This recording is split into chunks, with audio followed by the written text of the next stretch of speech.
오늘 저녁 말씀의 제목을 다 같이 한번 말해봅시다. 역사를 이끌어 가시는 하나님. 역사는 하나님이 이끌어가는 줄 믿으시기 바랍니다. 지구상에는 단 한 번도 평화가 없었습니다. 지금도 마찬가지입니다.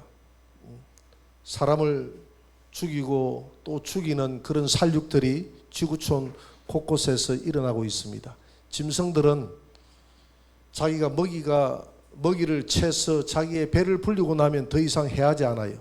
그러나 사람은 만족이 없어요. 자기의 배가 부른 그런 만족이 없다 이 말입니다. 가지면 더 가지려고 하고 탐욕스럽게.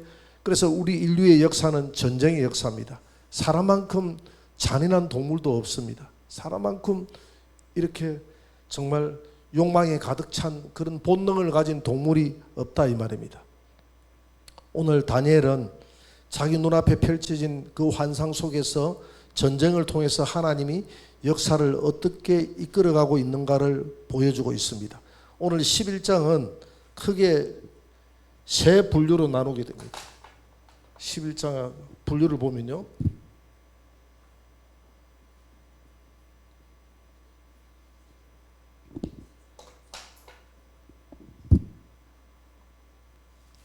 첫째 2절에서 4절까지는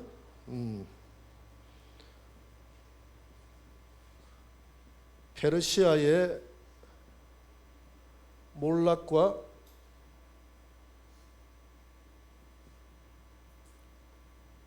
알렉산더 대왕의 등장과 쇠퇴, 그 다음에 이제 2절부터 5절부터 20절까지, 두 번째 5절에서 20절까지는 남방 왕국인 프톨레미, 애굽을 중심으로 한 프톨레미를 말합니다. 애굽으로 프톨레미와 북방 왕국 셀루쿠스, 시리아를 중심으로 했어. 셀루쿠스의 패권 다툼,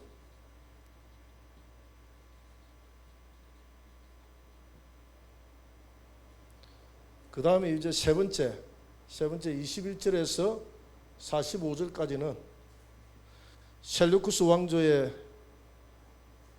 안티오쿠스 4세 에피파네스의 등장과 유대인의 포갑 및 멸망, 이렇게 이제 세 분류로 나눠볼 수 있어요. 2절부터 4절, 오늘 우리가 배우는 2절부터 4절까지는 페르시아의 몰락과 알렉산더 대왕의 등장, 그 다음 5절에서 20절까지는 남방 왕국의 프톨레미아와 북왕국 셀루쿠스의 패권 다툼, 그 다음에 21절부터 45절까지는 안티오쿠스 4세 에피파네스의 등장과 이 사람으로 인해서 유대인이 핍박받고 포갑받고 또 나중에 결국은 안티오쿠스 에피파네스는 멸망당하는 적 그리스도의 모형으로서 멸망당한다 하는 그런 내용을 담고 있습니다. 그럼 먼저 다니엘서 11장 1절을 한번 볼까요? 11장 1절 다 같이 읽어봅시다. 내가 또 메대 사람 다리오 원년에 일어나 그를 도와서 그를 강하게 한 일이 있었느니라.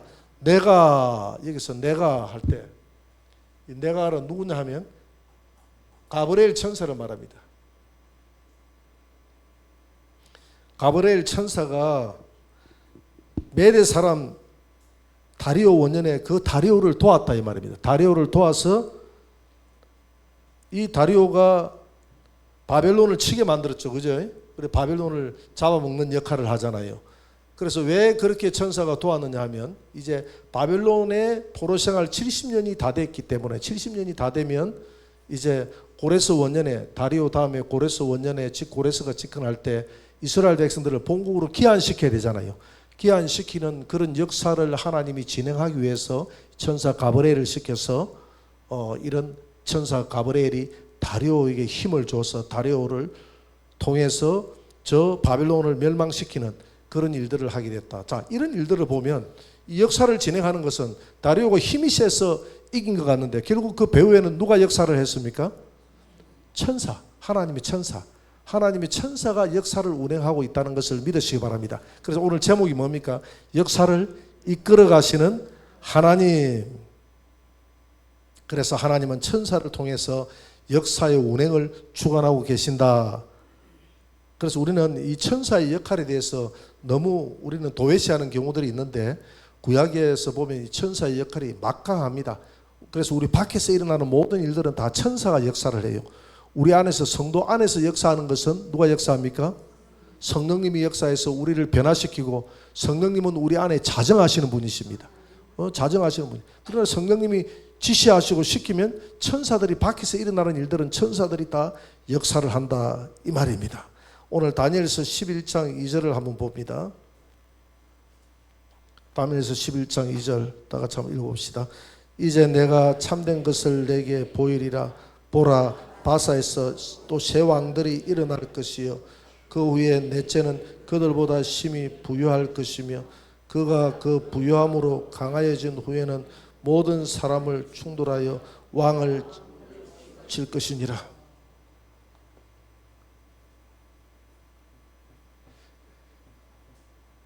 자, 여기에서 오늘 본문에 보니까 이제 내가 참된 것을 너 다니엘에게 내가 보이는데 바사에서 페르시아에서 새 왕들이 일어날 것이요. 앞으로 새 왕들이 넷째 왕은 심히 부유하다 했는데 이 넷째 왕이 누구냐 하면 크세르크세스라고. 넷째 왕 크세르크세스.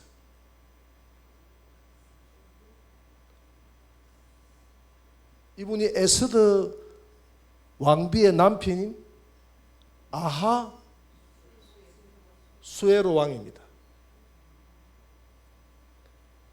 이 네 번째 왕이에요. 네 번째 왕.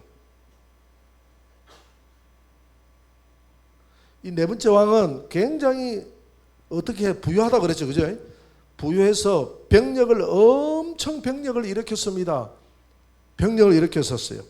그래서 역사가 헤로도투스에 의하면 이 아하수에로 왕은 100만 대군을 일으켜서 저 헬라 제국, 저 그리스를 침공합니다. 헬라 제국을 침공해요.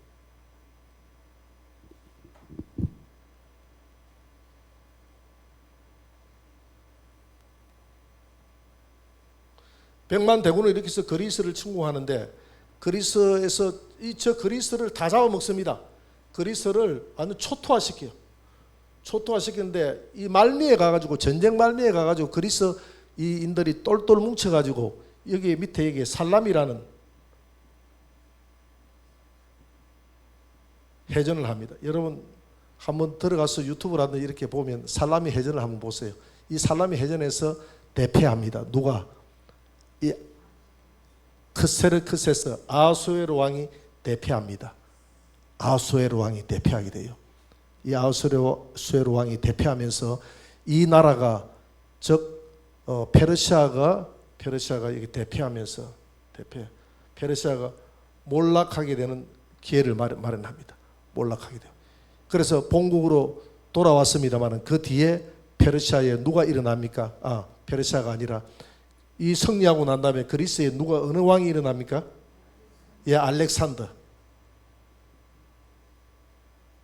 알렉산더 대왕이 일어나서 페르시아를 너희가 우리를 정복했으니 우리도 너희들을 정복하겠다 해가지고 동쪽으로 정복 전쟁을 일으켜서 가가지고 이 페르시아를 다 잡아먹고 인더스강까지 인도까지 진출하게 되고 더 이상 진출할 곳이 없어서 내가 눈물을 흘린다. 그리고 통곡했다는 그런 말들이 있어요. 다니엘서 11장 3절을 한번 읽어볼까요? 다 같이 시작.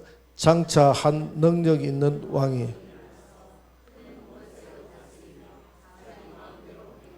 아멘. 장차 한 능력 있는 왕이 누굽니까? 알렉산더 대왕. 이 알렉산더 대왕이 전쟁에서 이긴 것은 아니에요. 알렉산더 대왕의 아버지가 필리포스 2세입니다. 이 필리포스 2세가 정치를 참 잘했는데 암살을 당하게 됩니다. 암살을 당하고 이때 알렉산더 대왕이 나이가 20살 때 집권을 하게 됩니다. 젊은 청년 때죠. 33살 때에 그가 말라리아로 죽게 되는데요. 말라리아로 죽기까지 정말 서양 역사상에 그런 영웅이 없을 정도로 우리나라로 치면 이순신 장군 같은 그런 얼마 되지 않는 병력을 가지고, 즉 4만 명의 병력을 가지고 4만 명의 병력을 가지고 이 100만의 이 페르시아 병력을 휩쓸어 버리는, 병력을 많이 데려간 것 같죠. 정복 전쟁할 때 많이 데려가지 않았습니다. 4만 명밖에 안 데려갔어요. 보병 3만 명에 기병 따가닥 말 타는 5천 명, 이렇게 해서 4만 명을 데려가 가지고 온 이 동방을 썰어버립니다.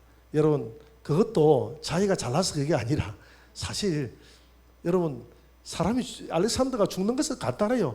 말라리아에 탁 쌓여 죽어버리지 않습니까? 그때까지 누가 돌봐줬습니까? 하나님이 기회를 준 겁니다. 하나님이 천사를 통해서, 지금 천사를 통해서 역사를 운행하지 않습니까? 그 4만 명을 가지고 100만 대군을 이길 수 있도록 만드신 분도 누구십니까? 하나님이세요. 하나님이 역사를 이끌어가거든. 그래서 이 알렉산더는 마게도냐 군대와 헬라 군대를 이끌고 애굽을 점령하고 저 인더스강까지 진출해서 더 이상 정복할 땅이 없다 하고 이렇게 통곡하며 울었다는 이야기가 있는데, 그러면서 이 젊은 나이에 술을 잘 먹었다고 합니다. 술을 먹고 그렇게 하면서 나중에는 그가 죽었는데, 그의 죽어가는 현상을 보고 말라리아로 죽었다는 것도 하나의 추정이에요. 추정. 그가 일어나는 모든 이런 병의 그 현상이 말라리아로 죽는 것과 같아서 말라리아에 쏘여 죽었다, 이렇게 말라리아 병에 걸려 죽었다, 모기에 쏘여서 말라리아 병에 걸려 죽었다, 이렇게 보고 있는 것입니다. 그리고 난 다음에 이제 이 알렉산더가 죽고 난 다음에 이 넓은 땅, 이 그리스와 이 페르시아 땅의 넓은 땅을 어떻게 하느냐, 어떻게 다니엘서 어떻게 됐는지 4절에, 오늘 11장 4절에 그 땅이 어떻게 됐는지 나와 있지 않습니까? 같이 읽어봅시다. 시작. 그러나 그가 강성할 때에 그의 나라가 갈라져 천하 사방이 나누일 것이나 그의 자손에게로 돌아가지도 아니할, 주장하던 권세대로도 되지 아니하리니 이는 그 나라가 뽑혀서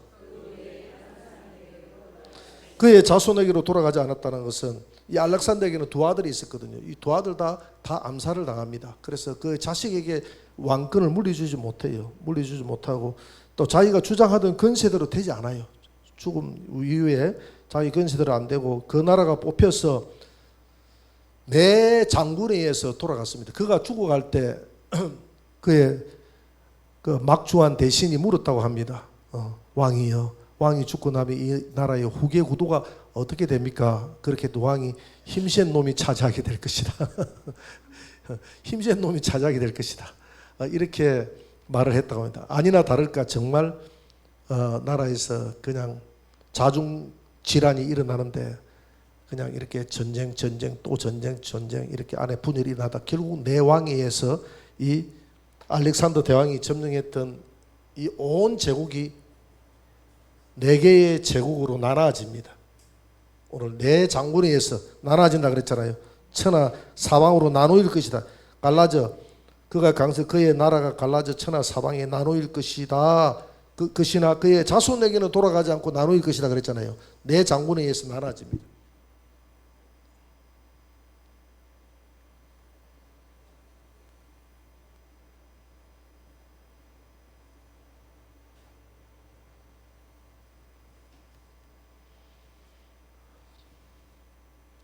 마게도냐를 중심으로 해서 카산더입니다.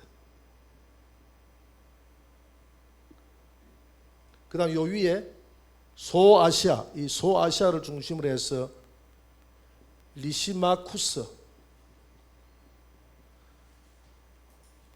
그 다음에 이 시리아를 중심으로 해가지고 요 인더스 강까지 해가지고 셀류쿠스, 그 다음에 요 팔레스타인 땅을 포함해서 애굽 땅을 포함해 가지고 지중해 근해까지 해가지고 이 땅이 프톨레미,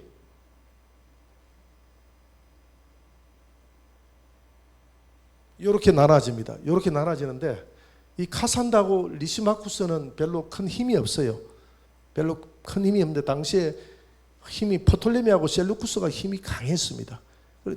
그래서 오늘 우리가 배우는 오늘 지금 11장 5절부터 계속 20절까지는 이 프톨레미하고 셀루쿠스 싸우는 이야기입니다. 싸우는 이야기 계속 한번 읽어 해볼까요? 그 싸우는 이야기 그냥 왔다 갔다 싸우는 이야기라고 보면 되는 겁니다.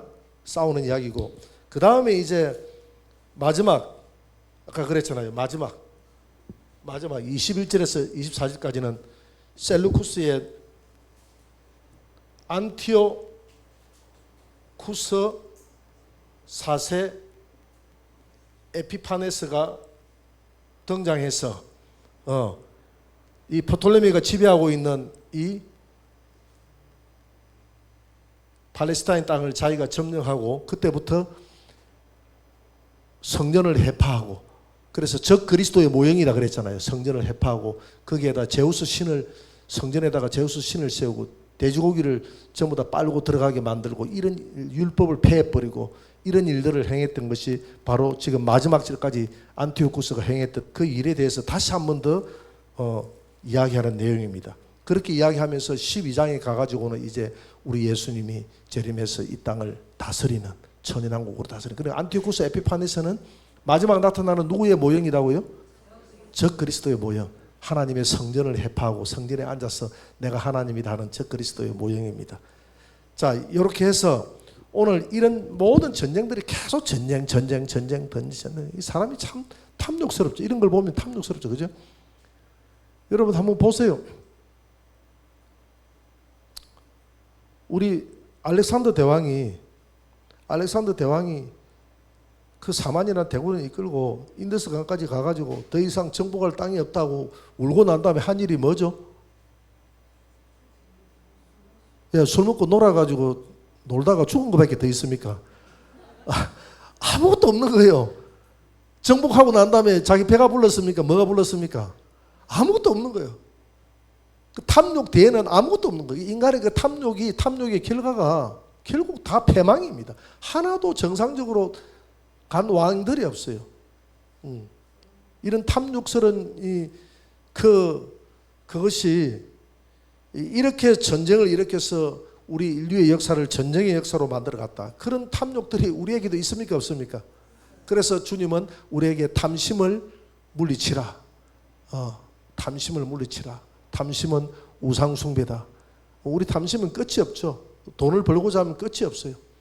돈을 100만 원을 벌면 1000만 원을 벌고 싶고 1000만 원을 벌면 1억을 벌고 싶고 그 끝이 없어요. 끝이 없어요. 그 만족이 없어요. 인간이 만족이 없다 이 말입니다. 만족이 없다. 계시록 7장 1절을 한번 볼까요? 7장 1절을 보면 다 같이 한번 읽어볼까요? 이 일 후에 내가 내 천사가 땅 내 모퉁이에 선 것을 보니 땅의 사방의 바람을 붙잡아 바람으로 하여금 땅에나 바다에나 각종 나무에 불지 못하게 하였더라. 이 천사가 바람을 잡았다. 이 바람은 전쟁의 바람, 환란의 바람이거든요. 그래서 이 땅에 우리나라 대한민국도 아직 전쟁이 일어나지 않는 이유가 이 전쟁의 바람을 누가 잡고 있기 때문입니까? 천사가 잡고. 대통령이 지금 정치를 잘했어가 아니라 김정은이가 마음씨가 좋았어가 아니라 다 천사가 지금 잡고 있기 때문에 하나님이 천사로 보고 이 바람을 대한민국에서 바람을 저 한강에서 놔버리라면 한강에 포탄이 떨어질 것이요.